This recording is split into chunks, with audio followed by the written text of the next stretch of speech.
आपने दुनिया के 7 अजूबों के बारे में तो जरूर सुना होगा। आप इन 7 अजूबों के बारे में बहुत कुछ जानते होंगे, पर क्या आपको एंशिएंट 7 अजूबों के बारे में पता है? दोस्तों, अजूबे दुनिया में वो बेशकीमती बिल्डिंग्स है या मॉन्यूमेंट्स है जिन्हें देख के विश्वास नहीं होता कि ऐसा कुछ सचमुच एग्जिस्ट कर सकता है। ये दिखने में बेहद खूबसूरत और आकर्षित होते हैं। आपको बता दें, जिन 7 अजूबों के बारे में हम जानते हैं वो अजूबे 2007 में officially 7 wonders of the world माने गए थे। मतलब 2007 से पहले 7 वंडर्स ऑफ द वर्ल्ड अलग थे। ये सब सुनकर आपको आश्चर्य हो रहा होगा, पर यकीन मानिए ये बिल्कुल सच है। अब आपके मन में तरह तरह के सवाल आ रहे होंगे कि जैसे कि प्राचीन 7 अजूबे कौन से थे, इन्हें 7 अजूबों के लिस्ट से क्यों हटा दिया गया और क्या ये आज भी एग्जिस्ट करते हैं? तो दोस्तों, आप बिल्कुल चिंता मत कीजिए। आज हम प्राचीन 7 अजूबों के बारे में बात करेंगे। आपके सभी सवालों के उत्तर आपको आज की इस वीडियो में मिल जाएंगे। चलिए शुरू करते हैं आज का ये वीडियो पूरा देखिएगा। दोस्तों, 7 वंडर्स की लिस्ट समय समय पर चेंज होती रहती है। अगर हम बात करें कि आज जो हम 7 अजूबे जानते हैं, उनसे पहले 7 अजूबे कौन से थे, तो आपको बता दें उनमें से केवल आज के समय में एक ही रह गया है, बाकी सब नष्ट हो गए। कुछ के अवशेष तो खोजकर्ताओं ने ढूंढ लिए हैं, पर इनमें से कुछ अभी तक नहीं मिल पाए हैं। प्राचीन 7 अजूबों की इस लिस्ट में सबसे पहले नाम आता है हैंगिंग गार्डन ऑफ बेबीलोन का। आपको बता दें, माना जाता है कि हैंगिंग गार्डन ऑफ बेबीलोन आज के इराक में स्थित था। लोग मानते हैं कि इसके राजा नेबुकदनेस्सर ने अपनी पत्नी के लिए ये बनवाया था। बेबीलोन के हैंगिंग गार्डन अपने बहुत सारे विभिन्न पेड़ों की प्रजातियों के लिए जाने जाते थे। यहाँ के गार्डन्स में हर तरह के फूल और पेड़ पौधे थे। हैंगिंग गार्डन ऑफ बेबीलोन कुछ यूनिक तरीके से डिजाइन किया गया था। ये कुछ इस प्रकार बनाया गया था कि मानो किसी पहाड़ की नकल कर रही हो। और जैसा ही इसका नाम है हैंगिंग गार्डन, यानी कि हवा में लटकता हुआ गार्डन, तो ऐसा बिल्कुल नहीं था कि हैंगिंग गार्डन्स हवा में लटकते हुए हैं, पर वो कुछ इस तरह से बने थे कि ऐसा प्रतीत होता था मानो ये हवा में लटक रहे हो। इस अजूबे की एग्जिस्टेंस के बारे में आज तक हमारे पास कुछ सबूत नहीं है, पर कुछ पौराणिक ग्रीक बुक्स में इसका जिक्र मिलता है। दोस्तों, पर आज भी बहुत से लोगों का ये विश्वास है कि हैंगिंग गार्डन ऑफ बेबीलोन सिर्फ काल्पनिक था। आइए अब बात करते हैं ग्रेट पिरामिड ऑफ गीजा की। ये एकमात्र ऐसा अजूबा है जो आज भी एग्जिस्ट करता है। ये लगभग 4000 वर्षों तक दुनिया की सबसे ऊंची मैन-मेड स्ट्रक्चर के रूप में खड़ा रहा। आपको बता दें, great pyramid of Giza 147 metre tall है।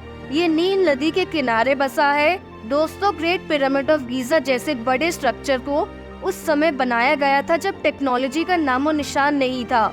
ये वाकई हैरान कर देने वाली बात है कि उस समय इतने बड़े और स्ट्रॉन्ग स्ट्रक्चर को कैसे बनाया गया होगा।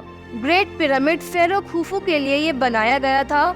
इस पिरामिड के अंदर खुफू की रानियों की चेम्बर भी थे।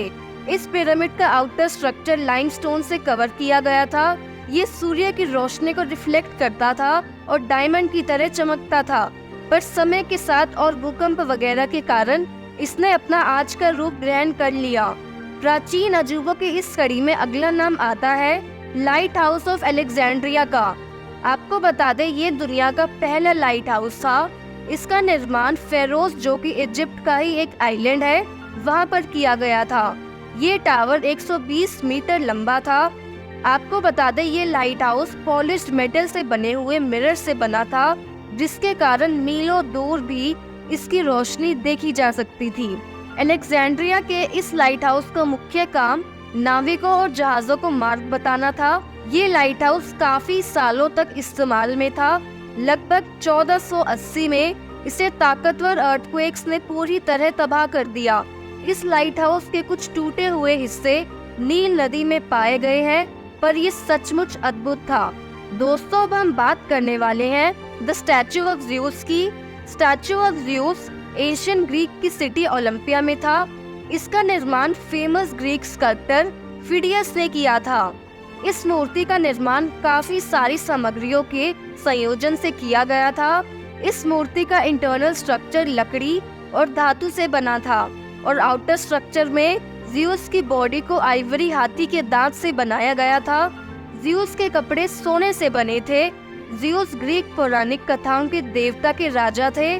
ज़्यूस को गॉड ऑफ थंडर माना जाता था। द स्टैचू ऑफ ज़्यूस, जो ज़्यूस की मूर्ति है, उसमें वो राजसी सिंहासन पर बैठे हुए हैं। ये मूर्ति 12 मीटर ऊंची थी।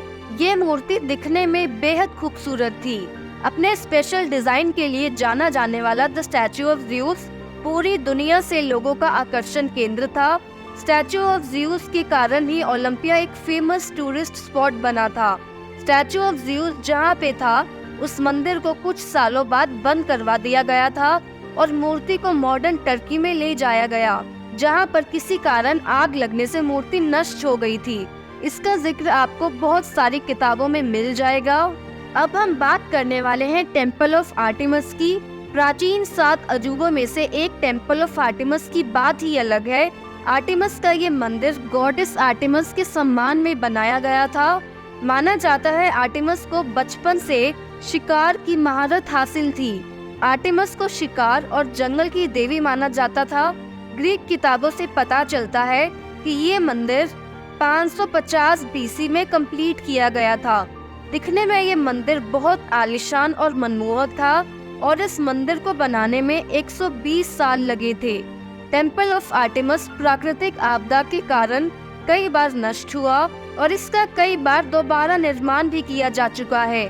बाद में हेरोस्ट्रैटस नाम के एक आदमी ने इस मंदिर में आग लगाकर इसे खत्म कर दिया था। उस आदमी का एक ही मकसद था कि किसी बड़ी इमारत को तबाह करे ताकि उसका नाम इतिहास में लिखा जा सके। इसलिए हेरोस्ट्रैटस ने उस समय के 7 अजूबों में से एक टेम्पल ऑफ आर्टेमिस को खत्म कर दिया। 7 वंडर ऑफ एंशिएंट वर्ल्ड की अगली कड़ी में नाम आता है द मौज़ोलियम ऑफ हेलिकार्नासिस का। हेलिकार्नासिस का मकबरा टर्की में स्थित एक स्मारकीय मकबरा था। इसकी लंबाई 45 मीटर थी। सफेद संगमरमर का ये मकबरा बहुत ही आलीशान था। माना जाता है कि ये मकबरा आर्टेमिस II, जो कि मौसलस की पत्नी थी, उन्होंने अपने पति की मृत्यु के बाद उनकी याद में बनवाया था। मौसलस केरिया के राजा थे। इस मकबरे का डिजाइन ग्रीक आर्किटेक्ट ने किया था। इसका यूनिक और आकर्षक स्ट्रक्चर देख के अच्छे लोग दांतों तले उंगली दबा लेते थे। इस मॉन्यूमेंट को 3 लेयर्स में बनवाया गया था। इसकी ऊपरी छत को पिरामिड का शेप दिया गया था। समय के साथ ये अर्थक्वेक के कारण नष्ट हो गया था। आइए अब बात करते हैं कोलोसस ऑफ रोड्स की। ये ग्रीक गॉड हीलियोस का जाइगेंटिक स्टैचू है। इसको बनाने में 12 साल का लंबे समय लगा था। ये स्टैचू रोड्स, जो कि ग्रीक आइलैंड था, वहाँ बनाया गया था। ये उस वक्त का सबसे बड़ा स्टैचू था। कुछ सालों बाद एक ताकतवर अर्थक्वेक के कारण ये स्टैचू खत्म हो गया था। काफी साल बाद अरब्स ने रोड्स पर अटैक किया था। तब इन्होंने इस स्टैचू के बचे हुए हिस्से स्क्रैप में बेच दिए थे। इसी कारण इस स्टैचू की ज्यादा इंफॉर्मेशन अवेलेबल नहीं है। दोस्तों, आज हमने 7 वंडर्स ऑफ एंशिएंट वर्ल्ड के बारे में जाना है। यदि आपको आज का ये वीडियो अच्छा लगा हो तो लाइक करना ना भूलें और ऐसे ही और इन्फॉर्मेटिव वीडियोस देखने के लिए सब्सक्राइब करें हमारा चैनल। और अब हम मिलते हैं अपनी नेक्स्ट वीडियो में।